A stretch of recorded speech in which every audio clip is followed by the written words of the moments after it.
au fur et à mesure que nous avançons, je pense que vous commencez à voir de plus en plus clairement où nous voulons aller. C'est simple. Là où nous voulons aller, c'est acquérir notre souveraineté. Souveraineté politique, souveraineté économique, souveraineté militaire.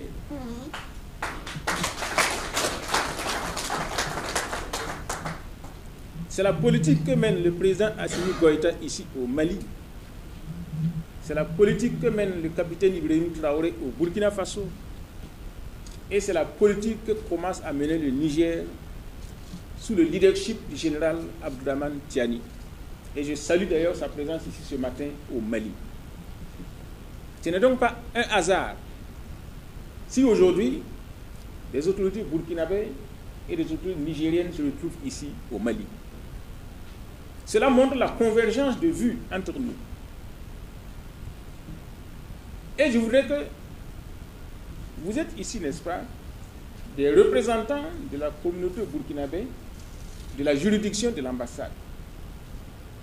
Donc, quand vous allez repartir, que vous transmettiez les nouvelles à ceux qui vous ont mandaté pour que vous soyez ici. Là où nous voulons aller vers la fédération entre nos trois États.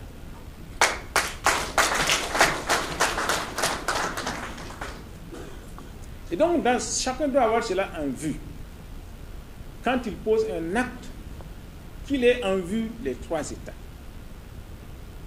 Et nous devons faire en sorte que, même si nos présidents, même si le président Assimi Goïta, le président Ibrahim Traoré, le président Abdourahmane Tiani veulent revenir en arrière, que ce ne soit pas possible.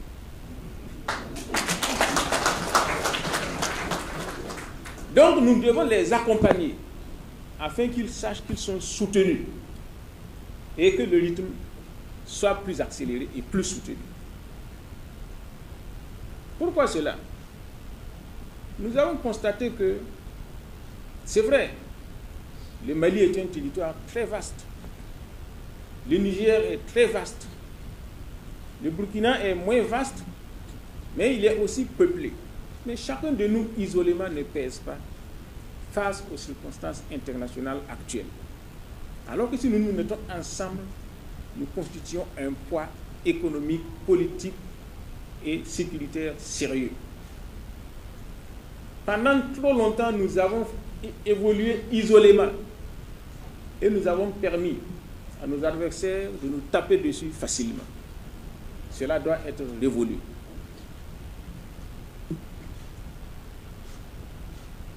Donc c'est pour ça que je dis que à partir de maintenant, chaque acte que nous posons, nous devons nous dire est-ce que ça va dans le sens du renforcement des relations entre nos trois pays.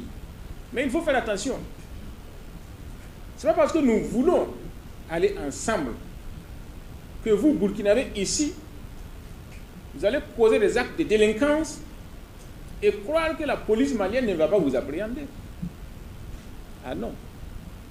Même chez vous, au Burkina Faso, si vous posez des actes de délinquance, la police burkinabé va vous appréhender. C'est tout à fait normal que la règle de droit s'applique où que vous soyez. Même si au sein de votre propre famille, vous posez des actes qui vont contre les règles de la famille va vous réunir en conseil de famille pour vous réprimander. Donc il y en a qui croient que bon, comme on va vers une même politique, etc., moi au Mali, je peux faire comme je veux, on ne va pas me toucher. Non. Il faut que, comme notre président a dit récemment, aucun pays ne se construit dans l'indiscipline. Et nous ne pouvons pas aller non plus dans la fédération, dans l'indiscipline. C'est dans l'ordre organisé que nous pouvons le mieux marcher ensemble. Donc, ici au Mali, vous devez être des dignes représentants de vos communautés d'origine et évoluer dans le respect des ordres, de l'ordre et de la loi du territoire malien. Alors donc, il faut que vous sachiez que l'option que nous avons prise ne plaît pas à tout le monde. Et ça, je n'ai pas besoin de vous le dire. Aucun maître ne voit avec plaisir l'émancipation de son esclave. Aucun maître ne veut que son esclave le quitte sans que ce ne soit de son avis. Et de cette façon, vous pouvez être sûr que le gouvernement français, qui nous a toujours dominés et malmenés, ne voit pas d'un bon œil le chemin pris par nos trois pays. Et pour cela, il est prêt à tout pour faire revenir la situation comme elle était avant. Et ce sont des obstacles qu'il nous faut surmonter. Cela dit, il faut faire une différence entre le gouvernement français, entre la politique française et le peuple français. C'est différent. Même au sein de la population française, tout le monde n'approuve pas la politique française actuelle. Donc faisons une différence. Ce n'est pas parce que le gouvernement français nous crée des problèmes que nous devons développer une hostilité contre tout Français. Non. Nous avons tous des amis français qui se battent à nos côtés, qui veulent nous aider, qui sont de bonne foi. Mais d'un autre côté, il ne faut pas le cacher, nous avons un gouvernement français actuel qui ne voit pas d'un bon œil le chemin que nous prenons actuellement pour notre émancipation politique, économique et sociale. Aucune nation ne se développe sans sacrifice.